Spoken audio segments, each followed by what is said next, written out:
प्रशांत किशोर जो कह रहे हैं उस स्ट्रेटेजी के हिसाब से, और प्रशांत किशोर गुणागणित करके ही कहते हैं, लेकिन इस बात को जनता के दिमाग में, इस ऑप्शन वाली बात को कि आपके पास विकल्प है। अभी तक आपने इतनी पार्टियों को देखा, इतने साल दे दिए, और उस सवाल के बावजूद जो आम जनता पूछ रही है कि आप जिन पार्टियों को नकारा बता रहे हैं, आपके सहयोग से ही, आपके कैलकुलेशन से ही, आपके इक्वेशन से ही ये पार्टियां सत्ता में आई, मजबूती के साथ आई, नंबर गेम में इन्होंने सभी को पछाड़ा। अब आप कह रहे हैं कि आप पर भरोसा वालों के इतर अब एक नया चैलेंज लेकर सामने आ रहे हैं, तो किसका वोट खाएंगे प्रशांत किशोर? सतत इकबाल। देखिए, प्रशांत किशोर जी 1 करोड़ जनता की मदद से जनता की पार्टी बना रहे हैं, और 2025 में किसी एक पार्टी की नहीं, तमाम पार्टियों की जड़ों को काट देंगे और काट करके सफाया कर देंगे। और जनता, ये जनता की पार्टी है, और जनता जो है 2025 में तमाम पार्टियों को साफ करेगी। उन तमाम लोगों को जिन्होंने, जो बिहार के पिछड़ेपन का कारण है, जो बिहार को अशिक्षित रखने की वजह बने हैं, जो बिहार को गरीब और बदहाल रखने की वजह बने हैं, जिनकी वजह से बिहार ने जो है, बिहारियों का पलायन हुआ है, और बिहार जो है आज हिंदुस्तान के सबसे निचले स्तर पर है। ये जनता की पार्टी है, और जनता का जो है राज होगा, और इंशाल्लाह 2025 में आप देखेंगे कि हम फुल बहुमत के साथ आ रहे हैं और तमाम पार्टियां साफ हो जाएंगी। आपने इंशाअल्लाह ऐसे कहा जैसे कि अभी हमारे बगल में जो जेडीयू के प्रवक्ता बैठे हुए हैं, या स्नेहा से दोनों आमीन कह देंगे, ऐसा लग रहा था इनके चेहरे को देख के। लेकिन चलिए इनकी तरफ बढ़ते हैं हम जरा। अरविंद निषाद, चैलेंज तो है, ये तो अंदर ही अंदर जो है डरे हुए हैं, सहमे हुए हैं, और आमीन तो कहेंगे ही। हम नहीं कांप नहीं रहे थे, इसलिए हमें भरोसा नहीं हो रहा था। हाँ, अरविंद निषाद, जरा हमें बताइए कि क्या स्ट्रेटेजी प्लानिंग में माहिर प्रशांत किशोर जितने धाकड़ तरीके से आ रहे हैं और लोग उनकी बात को सुन रहे हैं, उन्हीं बातों का जिक्र कर रहे हैं। सुन लीजिए, हम बोलते हैं, थोड़ा सा बोलने दीजिए, हमें भी इतना ही मौका मिलता है। तो प्रशांत किशोर भी वही बात कह रहे हैं जो नई नहीं है, लेकिन उनकी प्लानिंग कुछ बेहतर देने की है, एक लंबी लकीर खींचने की है। अब जरा आप हमें बताइए, क्या आपका वोट खाने वाले हैं? आपको डर लग रहा है? देखिए विवेक जी, महर्षि महेश योगी इस देश के बड़े महर्षि योगी पुरुष थे, और उन्होंने एक राजनीतिक पार्टी बनाया था, अजय भारत पार्टी, और बिहार सहित पूरे हिंदुस्तान में विधानसभा लोकसभा का चुनाव लड़ा। और बिहार जैसे राज्य में 1999 के 98-99 के लोकसभा चुनाव में बिहार पार्टी के अध्यक्ष को वायुयान प्रचार करने के लिए उपलब्ध कराया था, बहुत बड़ी धनराशि उपलब्ध कराया था। हम लोग उस समय देख रहे थे, नए नए राजनीतिक कार्यकर्ता के रूप में हम लोग शामिल हुए थे, तो हम लोगों ने देखा कि उसका रिजल्ट 0/सन्नाटा आया। इस देश में बम्बई के अपराध जगत के बहुत बड़े नाम हाजी मस्तान साहब थे। उन्होंने पैसे के बल पर और अपने शोहरत और रुतबा के बल पर इस देश में एक राजनीतिक पार्टी लॉन्च किया। महाराष्ट्र सहित देश के सभी राज्यों में उस पार्टी की लॉन्चिंग की, और पैसे के बल पर सत्ता पाने की एक खनक मन में उनकी जगी। लेकिन सवाल मेरा यहाँ ये है, आप कई कहानियां, कई उदाहरण सामने ला रहे हैं, लेकिन हमें ये बताइए, अगर हम नीतीश कुमार को देखें, लालू प्रसाद को देखें, आप ही को देख लें, तो आप लोग भी तो भाई नीचे से ही उठे हैं ना। ऐसा थोड़ी है, इसके पहले कुछ और करते होंगे। ठीक है, छात्र थे, छात्र जीवन से आंदोलन में आए, तब की स्थितियां, परिस्थितियां कुछ और थी, अब की कुछ और है। प्रशांत किशोर भी तो यही कह रहे हैं, वो भी तो कह रहे हैं, ये कहाँ कोई दिक्कत है। हम आना चाह रहे हैं, हम समाज को बदल, और जो भी बदलाव की राजनीति करना चाहता है, जो चाहता है कि कुछ नयापन आए, तो उसके लिए राजनीति बढ़िया जगह है। प्रशांत किशोर भी यही कर रहे हैं। तो उनके पैसे पर, उनके पिटारे पर आपकी नज़र है, उनके पर्स पर आपकी नज़र है, लेकिन प्रशांत किशोर जिस सोच के साथ बढ़ रहे हैं, उस पर क्या कहना, ये ज़रा बताइए। बीजेपी आज के डिबेट में नहीं है, तो ये थोड़ा दिक्कत है। हाँ,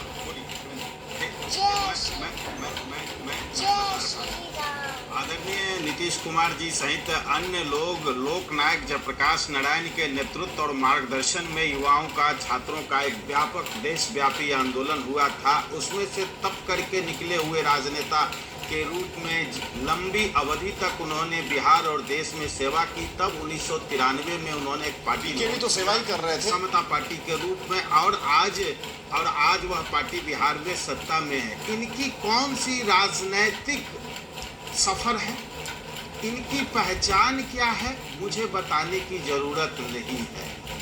देश और दुनिया के लोग, बिहार के लोग इनके बारे में जानते हैं।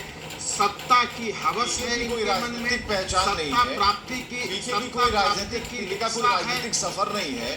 तो कई ऐसे नेता हैं, पूरी लिस्ट हम गिनवा देंगे, जिनका कोई सफर कहीं से नहीं मिलता। पिताजी का मिलता है, बेटे का नहीं मिलता, और वो आपकी भी पार्टी में है, और आरजेडी में भी हर जगह है। लेकिन फिर खुलवाइएगा तो खोल देंगे।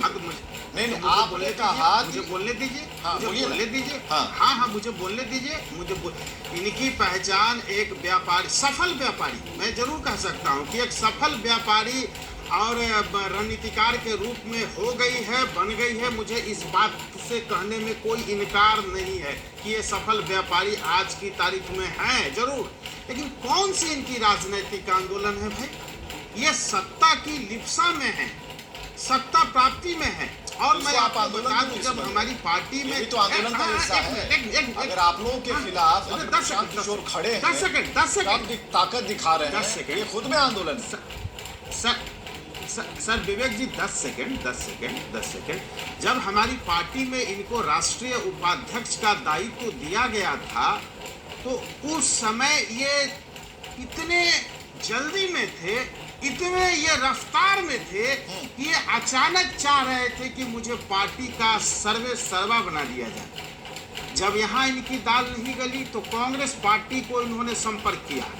कांग्रेस पार्टी के रणनीतिकार, कांग्रेस पार्टी के प्रमुख नेता राहुल गांधी जी को और उनके टीम के लोगों को कहा कि मैं इस पार्टी को सत्ता में लाऊंगा, लेकिन एक काम करना होगा, मुझे इस पार्टी के एक मैंने ये क्या कहते हैं, बागडोर के रूप में मुझे देने का काम करे। कांग्रेस जैसी पार्टी जो इस देश की सबसे पुरातन पार्टी है, जो इस देश में एक 55 वर्षों तक ये शासन करने का जिनका इतिहास रहा है, वह पार्टी में, उस पार्टी में जाकर के इन्होंने अपना इरादा प्रकट किया।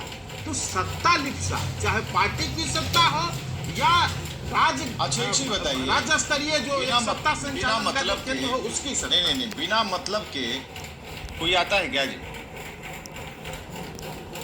बिना कुछ पाने की लालसा के कुछ करता है क्या?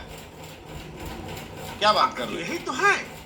नहीं, तो आप उम्मीद क्यों कर रहे हैं? कल की तारीख में मैं पॉलिटिक्स में आ जाऊंगा तो क्या भजन गाने के लिए आऊंगा? भजन गाने के लिए नहीं आएंगे, यह बात सही है, लेकिन जनता की सवाल को उठाएंगे ना। ठीक है ना, तो कौन सा सवाल है कि प्रशांत किशोर को छोड़ दिया है? अब तो है कि किसका वोट खाएंगे, इस पर सवाल है। हमारे साथ नहीं, हमारे साथ जैन जिज्ञासु आ चुके हैं। जैन जिज्ञासु, आज तो सवाल 10 सेकंड करते भाई 100 सेकंड हो गए। रुकिए, जैन जिज्ञासु जरा बताइए, प्रशांत किशोर किसका वोट खाएंगे? क्या लग रहा है? 10 सेकंड और देंगे, 10 सेकंड और। नहीं, अब जरा जैन जिज्ञासु के पास जाने दीजिए, कल भी उन्हें कम मौका मिला था। हाँ विवेक जी, देखिए, जनता ही नेता बनाती है किसी भी लोकतांत्रिक व्यवस्था में। मैं पहली बार सुन रहा हूँ कि इस देश में कोई पेशेवर प्रबंधक यह दावेदारी कर रहा है कि वह सांसद, विधायक, मंत्री, मुख्यमंत्री, ये नहीं प्रधानमंत्री तक बना रहा है। तो यह तो इस देश के लोगों के विवेक और मेरा तुम्हारा गा दीजिए और उनकी जो प्रतिनिधि को चुनने की अपनी एक तार्किक क्षमता है, उसको ही फॉर ग्रांटेड ले रहे हूँ। दूसरा कि अगर पैसे के बूते पर, पैसे के बल पर इस देश में राजनीति हो जाती और सब कुछ वही तय कर रहा होता, तो अंबानी अडानी के कारकुन 543 सीटों पर जीतकर संसद की शोभा बढ़ा रहे थे। देखिए, आप लोग क्या है ना कि देखिए, दिक्कत यही हो जाती है कि किसी भी वैसे उद्योगपति घराने की तरफ सीधा अटैक करते हैं। अगर वैसी लिस्ट निकालने का आप शुरू करेंगे तो आपको पता चलेगा, नहीं आपको पता चलेगा कि इसके पीछे क्या सच होता है क्या। नहीं, एक पॉलिटिकल एस्पेक्ट के तरीके से आप उस व्यक्ति विशेष, उस राजनीतिज्ञ आप देखते हैं आंदोलन से जोड़ते हैं, लेकिन हर व्यक्ति मेहनत करता है वहां तक पहुंचने के लिए जिनका नाम जुबान पर होता है बड़ी आसानी से। हम कहते देते हैं कि ये उद्योगपति है, ये उद्योगपति है, कभी उसकी मेहनत के पीछे भी हमें जाना चाहिए। आप जहां की बात कर रहे हैं हम उसकी बात ही नहीं कर रहे हैं। हम ये कह रहे हैं कि अगर प्रशांत किशोर मैदान में है और उन्हीं मुद्दों को लेकर है तो क्यों आन पड़ी इस मुद्दे को, क्यों वे कह रहे हैं कि 30 साल तक क्या हुआ, आखिर आप दोनों पार्टियों की बात क्यों कह रहे हैं वो। मुझे विवेक जी, मुझे थोड़ा वक्त दे दें। मैं तो ये कह रहा हूँ कि हम किसी उद्योगपति के अध्यवसाय पर सवाल नहीं खड़ा कर रहे हैं। आप पीके पर कुछ करिए, आप पीके से आप प्रशांत किशोर के जनसुराज में, विवेक जी प्लीज, प्रशांत किशोर के जन सुराज में जनता दल यूनाइटेड के लोग, कांग्रेस के लोग, राजद के लोग जो हैं वो कह रहे हैं कि हमारे यहाँ बड़े पैमाने पर जुड़ रहे हैं। भाजपा के लोग कह रहे जुड़ेंगे, भाजपा के एजेंट हैं, और उसके बाद आज तक इन पर कहां से पैसा आ रहा है भाई, कौन दे रहा है, ये तो पेड वर्कर ना हर ब्लॉक में तैयार किए हुए हैं, तो इस पर आज तक क्यों नहीं जांच होती। दूसरा, अनिल अंबानी तक को भी राज्यसभा जाने के लिए समाजवादी एक मिनट सदफ इकबाल एक बड़ा आरोप लग रहा है, एक बड़ा आरोप लग रहा है सदफ, एक मिनट जैन जिज्ञासु, सदफ इकबाल एक बड़ा आरोप है और आरजेडी जब डिबेट में आती है तो आरजेडी उन्हें इस तरीके से संबोधित करती है और आरजेडी फोकस करना चाहती है उस बैंक बैलेंस की तरफ,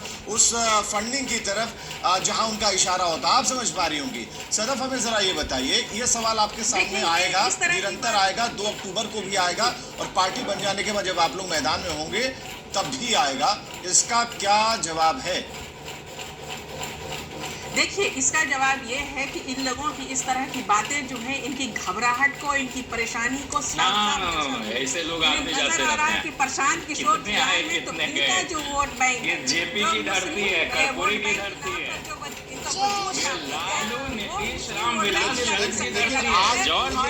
आज ऐसा लग रहा है कि बिहार में आज डिबेट कुछ उन दिनों की याद दिला रहा है। ऐसा लग रहा है कि बिहार में आरजेडी और जेडीयू की सरकार है, इसीलिए मैंने कहा कि आज तो आपके सुर मिल रहे हैं।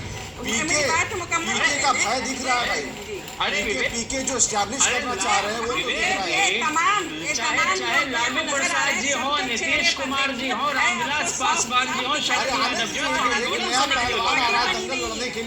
अभी हमारे 2 अक्टूबर को तो हमारी पार्टी लॉन्च होगी। पार्टी लॉन्च होने से पहले ये पहली बार हिंदुस्तान की तारीख में ऐसा हो रहा है कि कोई पार्टी इस तरह से पार्टी बनने से पहले किसी दूसरे विपक्षी दलों के दिल में भय पैदा कर दे। आपने जो है बापू सभागार में देखा, नीतीश कुमार जी महिलाओं की राजनीति करते हैं। आज तक 18 साल सत्ता में रहने के बाद भी आज तक बापू सभागार में या पटना में कहीं भी महिलाओं की इतनी बड़ी अब भीड़ जो है इकट्ठा नहीं कर पाए। पैसा दे दे बात हो रही है पैसे, नहीं ये सब पता है कहाँ कौन सी रैली, कितने लोग आते हैं, कैसे आते हैं। बाद में हमारी टीम जाती है पूछने के लिए कि कितना रुपया मिला चाची, तो खबर आती है कि अरे कौन पार्टी का क्या, उन्होंने बोला कि भाई चलिए 100 रुपया देंगे, चल दिए। ऐसा नहीं, सारी पार्टियां कुछ ऐसी ही चल रही हैं। हमें जरा श्रेयाशीष वर्धन से बात करवाइए। श्रेयाशीष वर्धन प्रवक्ता कांग्रेस से, भाई आमने सामने का मुकाबला है, आप भी उसमें सामने ही होंगे पीके के सामने। हमें जरा ये बताइए कि जो स्ट्रेटेजी है, जो प्लानिंग है, पीके चीजों को जैसे देख रहे हैं, कोई खास नई बात नहीं कह रहे, लेकिन उस नब्ज को पकड़ने की कोशिश कर रहे हैं अपनी रणनीति के तहत, जिस पर हाथ रखते ही चोट कहीं न कहीं आप लोगों पर होगी। देखिए, सबसे बड़ी बात यह है कि अगर पीके एक राजनीतिक दल को लॉन्च करना चाहते हैं तो ये स्वागत की बात है, सबसे पहले तो ये। लेकिन दूसरी बात ये समझने की जरूरत है कि इस देश में लोकतंत्र की स्थापना करने वाली कांग्रेस ने ये अधिकार दिया है सबको कि संविधान के तहत कि आप अपने राजनीतिक दल को खड़ा कर सकते हैं। तो और गांधी जी की तस्वीर लगा के पीके जब राजनीति करते हैं तो मुझे ये समझ में आता है कि देखिए, सही बात है कि आप बोल दिए कि भाजपा के लोग आज नहीं आए हैं, तो समझ में आता है सबको कि भाजपा के पेड वर्कर के रूप में काम कर रहे हैं, जैसे इनके पेड वर्कर ब्लॉक में काम कर रहे हैं। पहली राजनीतिक दल होगी जो अपने वर्कर्स को पैसे देती है, पहली राजनीतिक दल होगी।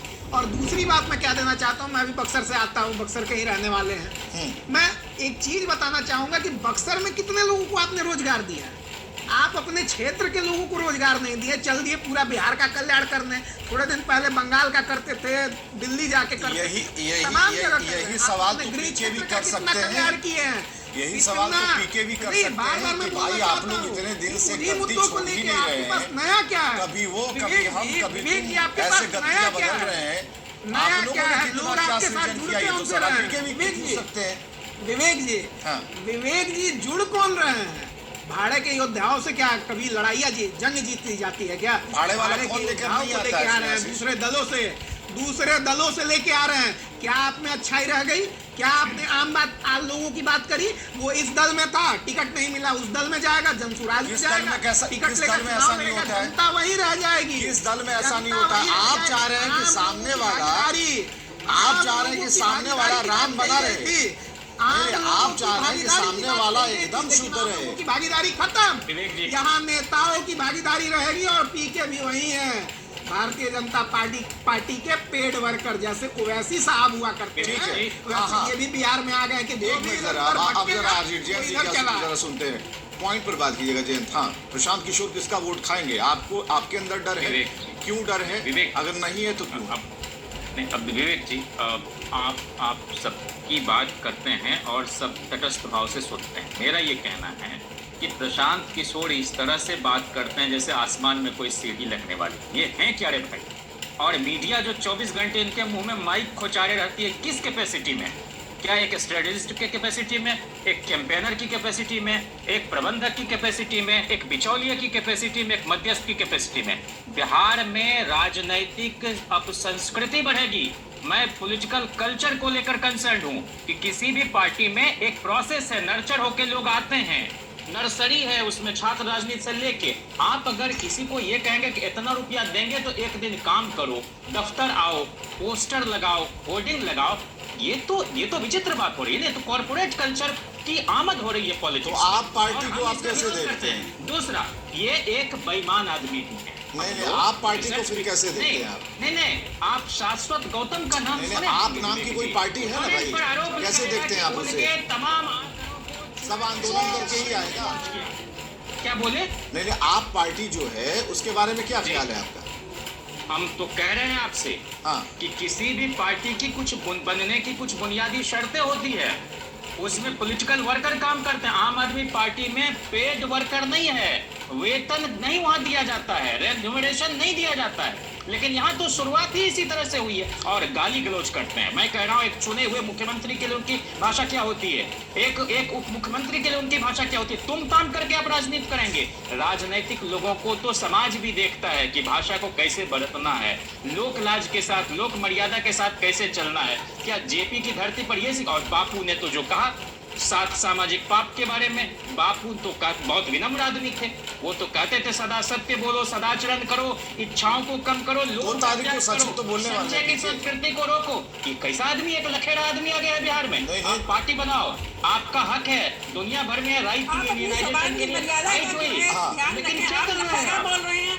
आप उन्हें बेईमान बोल रहे हैं। आप किस आधार पर यह बात बोल रहे हैं? क्या प्रशांत किशोर ने चारा घोटाला किया है? क्या प्रशांत किशोर बालू माफिया है?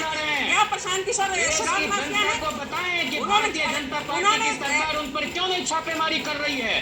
कहां से इतना पैसा आ रहा है भाई? ये कोई साउथ की। चलिए, बहुत बहुत शुक्रिया। आज की डिबेट को यहीं पर खत्म करते हैं। समय की समाप्ति होती, लेकिन इतना तय है कि प्रशांत किशोर के नाम की चर्चा पार्टी बनने से पहले से होने लगी है और सिर्फ सबकी जुबान पर प्रशांत किशोर हैं। अब इसके अलग अलग मतलब और मायने हैं। अलग अलग तरीके से पॉलिटिकल पार्टियां प्रशांत किशोर के नाम या फिर उनके कार्यशैली को लेकर तरह तरह के सवाल खड़े कर रही हैं, लेकिन फोकस्ड सिर्फ प्रशांत किशोर है। प्रशांत किशोर को क्या करना है उनसे बेहतर कोई नहीं जान रहा। बहुत बहुत शुक्रिया।